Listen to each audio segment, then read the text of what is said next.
வணக்கம். வாங்க இன்னைக்கு கிராமத்து ஸ்டைலில் முருங்காய் கத்திரிக்காய் வாழைக்காய் போட்ட நெத்திலி கருவாட்டு குழம்பு எப்படி வைக்கிறதுன்னு பார்க்கலாங்க.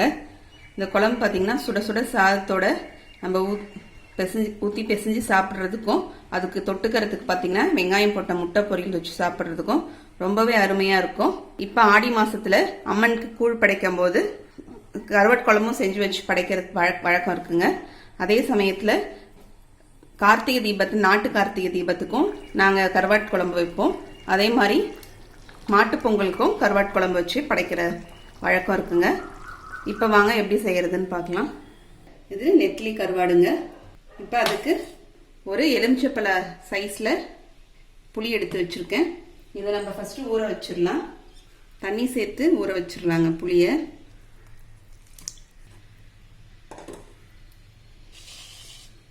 கருவாட்டில் தலை இருக்கும், தலையை கிள்ளி வச்சுருக்கேன் பாருங்கள். இது நாங்கள் ஃப்ரிட்ஜில் ஸ்டோர் பண்ணி வச்சுருந்ததுனால வாங்கிட்டு வந்ததுனே தலையை கிள்ளி வச்சுட்டதுனால இப்போ தலை இல்லாமல் இருக்குங்க. இப்போ இந்த கருவாடை தண்ணியில் நம்ம போட்டு ஊற வச்சிடலாங்க. கொஞ்ச நேரம் ஊறினதுக்கப்புறம் நம்ம ஒரு 10-15 நிமிஷம் ஊறட்டும். ஊறினதுக்கப்புறம் நம்ம எடுத்து நல்லா ஒரு 4 தடவை 5 தடவை கழுவிக்கணும். நல்லா கழுவிட்டு இப்போ நம்ம ஊற வச்சுருந்த புளியை நான் கரைச்சி எடுத்து வச்சுட்டேங்க. நல்லா தண்ணி ஊற்றி நம்ம கரைச்சி வடிகட்டி எடுத்து வச்சிட்டோம் புளி தண்ணி. இதை அப்படியே வச்சிடலாங்க. இப்போ நம்ம ஊற வச்சிருக்க கருவாடை நம்ம கழுவிக்கலாங்க. கருவாடை நல்லா நம்ம இந்த மாதிரி பிசைஞ்ச போல கழுவி எடுத்துக்கணும். அப்போ தான் அதில் இருக்கிற மண்ணெல்லாம் நமக்கு வரும்.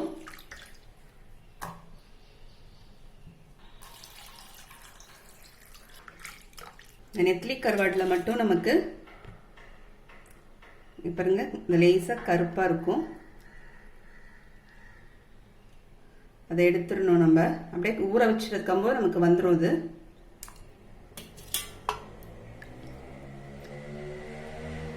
மேலே அப்படியே கருப்பு வந்துருச்சு பாருங்க. இதை எடுத்துடலாம்.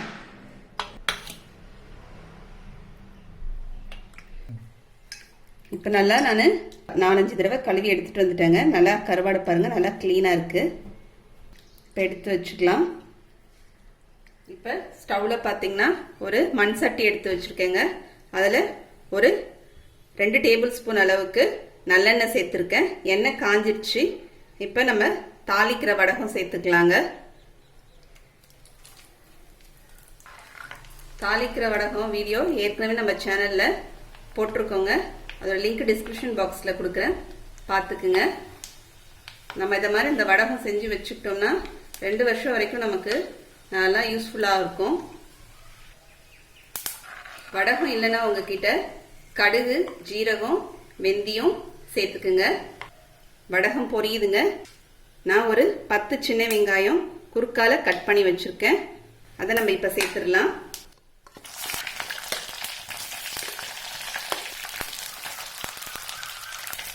அது கூடவே கருவேப்பிலை சேர்த்துடலாங்க. வெங்காயம் கருவேப்பிலை சேர்த்து நம்ம வதக்கிக்கலாம். வெங்காயம் ஒரு பாதி அளவுக்கு வதங்கிடுச்சு பாருங்க. இப்போ இந்த ஸ்டேஜில் நம்ம ஒரு பெரிய தக்காளி பழம் கட் பண்ணி வச்சுருக்கேங்க, அதையும் சேர்த்துக்கலாம்.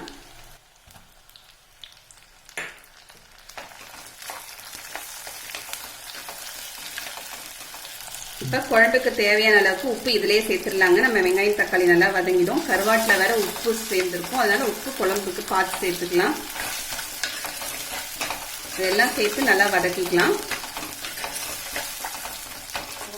இப்போ வெங்காயம் தக்காளி நல்லா வதங்கிடுச்சு பாருங்க. தக்காளி நல்லா குழைய வதங்கிடுச்சு.